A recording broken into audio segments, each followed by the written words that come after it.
My fire is trying to get my dad's approval, my dad's attention.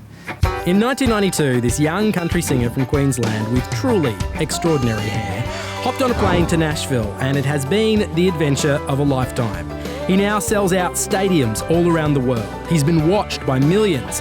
He's battled addiction and come out the other side to become a dad and one half of one of the world's most famous couples. And as he gets set to release his latest album, Keith agreed to sit down to talk family, bushfires, and why one US comedian has him furious. Cool. All right. Keith Urban, thank you so much for doing You bet, this. mate. Nice to see you. I wanted to ask you about your live performances because many, many years ago, you had a really great conceptual idea, or at least it seemed like a great conceptual idea at the time, to perform a song in complete darkness. Yeah. What did you... Okay, well, let's just go through what happened when you did the song in complete darkness, and what did you learn through that process? Learn that you should rehearse it first. Yes. So I'd never seen it in concert, and I thought it would be great to do a song in total darkness. Just get rid of that visual barrier and just let the music be all that you experience in that moment. What could go wrong? So I had a song that I was going to do at piano. Yeah. And I thought, I'll have these candles on the piano and I'll talk to the audience about what I'm going to do. And it'll be very dramatic. Yes. So I have about 6 candles out there and I explain to the audience, you know, we get so bombarded by visuals, and I dramatically blow out the first candle. And I'm like, and I just wondered what it would be like if, and I'm slowly blowing them out bit by bit, and it's getting darker and darker and darker. And I'm down to the last candle. If we just could only hear the music. And I blow the candle out and I sit my microphone there and I start the song. Clong, clong, clong, clong. I couldn't see anything, like nothing. You had no lights on it at all. You didn't think, like, maybe just a teeny tiny thing for the keys, maybe. So, like, what did the road crew do? They go... Ran out with a flashlight. It's like, put the torch right there. And then the lighting guy put the spotlight on and I regained my composure and off we went. And I've since seen 2 other performers do it in the last few years. And it just doesn't work. Like in theory, it should be amazing being in an arena that goes pitch black and you just hear the music but you don't see anything. But in truth, you don't know where to look, you don't know what to do, and most everyone starts getting out their phones to check emails because, nothing to see up there, we'll do something here. And both times for me in the audience, I've just thought, doesn't work. And in Queensland, Keith Urban is the vocalist and guitarist. Act 4, Keith Urban from Queensland. So you moved around a lot as a kid. I think 6 different schools, something in that vicinity? Maybe 5 schools in about 5 years. Yeah, right. Yeah. So when you landed in a school as a kid, did you have a strategy for how you were going to ingratiate yourself into that school? Was there something that you did to kind of get people on side with kids? I was a bit introverted, you know, quite shy as a kid. Yeah. And the guitar was like my little security blanket, you know, it's like... You went around the class and just serenaded people? Because I can visualise that. that could get you in trouble too. A little bit, yeah. You know. But I did definitely find that playing guitar was usually a pretty good calming mechanism. I mean, I've been transient my whole life, it seems, so... But I think if you're a musician and born to tour and travel, which I obviously am, you'll know it. When I experienced that, when you're in a tour bus or in a van and it's like 3 in the morning and you're in the middle of somewhere in Minnesota and it's freezing cold and you're sick and you're like, what am I doing out here? The only answer can be because this is what I'm meant to do. Yeah. If you don't have that answer, you'll probably quit. I was reading a story about you as a kid, and at one point, your house was wiped out by a fire. I understand it, and you guys all moved into a shed. Gosh, you've done your research, haven't you? Well, I try. Mad Googling last night. Sweet Googling, that's all I do. Just sit there, get my Keith on. But the way that story was written was that was something you enjoyed. You enjoyed the adventure of having to kind of pile into a tin shed. Now, is that true, or is that not necessarily the experience as it felt for you? Well, I was 10, and it's a crazy thing to leave home in the morning and there's your house, and then come back about 3 o'clock in the afternoon with your mum's picked you up from school and it's all traumatic. And it was just black, jet black, everything. Everything's gone. Everything. I remember walking in, all the roof was gone, the walls were partially still up. I had trophies and all that sort of stuff that are all melted. Yeah, literally melted. a glob of faux gold. And it's just a strange, surreal feeling. The plus side of it was we were members of this country music club and they put together this fundraising day for us to get us back on our feet.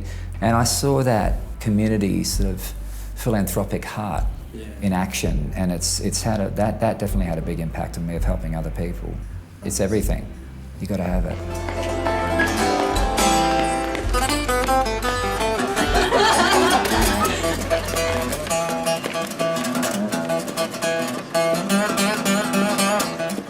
When you made the move to Nashville, you'd had #1 hits in Australia, you had this career. What were you concerned about? What were you worried about as you got on that plane? Nothing. Really? No, I just wanted to get going. I was so not ready for it, but luckily I didn't know that, and luckily nobody told me that, so I just sort of blind faith went in and away I went. But it was exhilarating because since I was a little kid I wanted to be there. And my dad always had a big love for American cars and culture and rock and roll and just all the American stuff.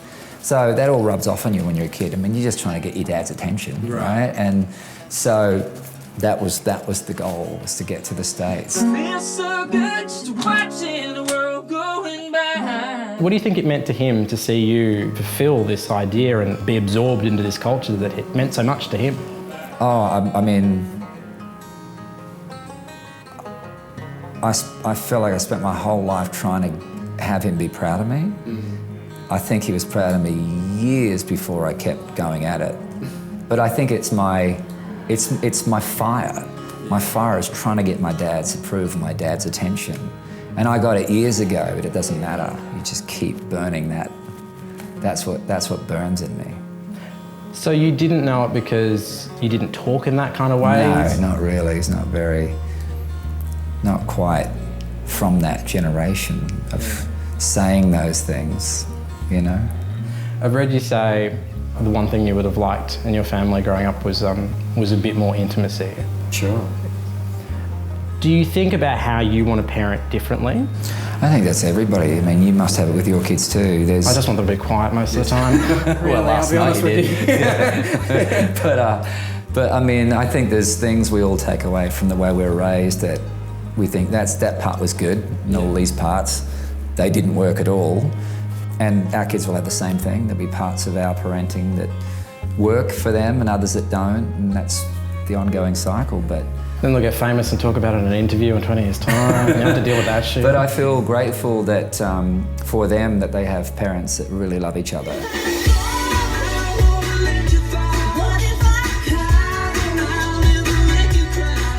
You once said that you have nothing to hide and everything to protect. Right. What does that statement mean for somebody that doesn't necessarily know what it means to be the focus of that much attention? That I think, you know, every person in the spotlight has the choice to decide what people know about them, don't know about them. So it's that balance between protecting that which is sacred to us, but being very open in our lives too. Sister, shoulder, daughter, lover, healer, broken, halo, mother, nature. When I hear the song on your album, Female, it's been interpreted as, I guess, a statement on solidarity around the Me Too movement. Sure. But for you, what is that song about? What are you saying with that song?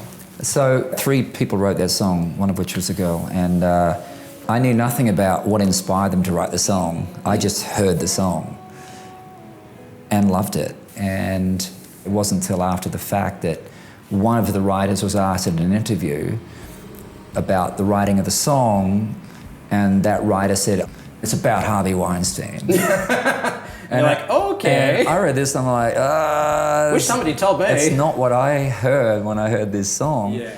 Anybody in the press world, it was a dream for them to put that headline next to that song, Being Married to Nick. So the song got labelled all about that, which was not why I recorded it. Yeah. Last night at the Country Music Awards, Urban debuted his new Harvey Weinstein-inspired female country empowerment anthem. I do have to ask, what do you make of Stephen Colbert's version of it, though? Because he's been quite upfront about how he quite likes you. His lyrics, not as much. Lady, woman, vagina owner, lipstick, bangs, organ donor, piano teacher, apple teeny, burqa, one piece or bikini. The issue I have with Steve Colbert is that Louis C.K. had issues that day that came out. And instead of reporting on that, which is one of his friends, he throws a guy like me under the bus. Literally, because you're not going to comment on your friend's issues, which have come out in the news today and are dominating all the headlines. So instead of doing that, you attack a guy like me for that song, which I find just disgusting. So that's how I feel about all of that.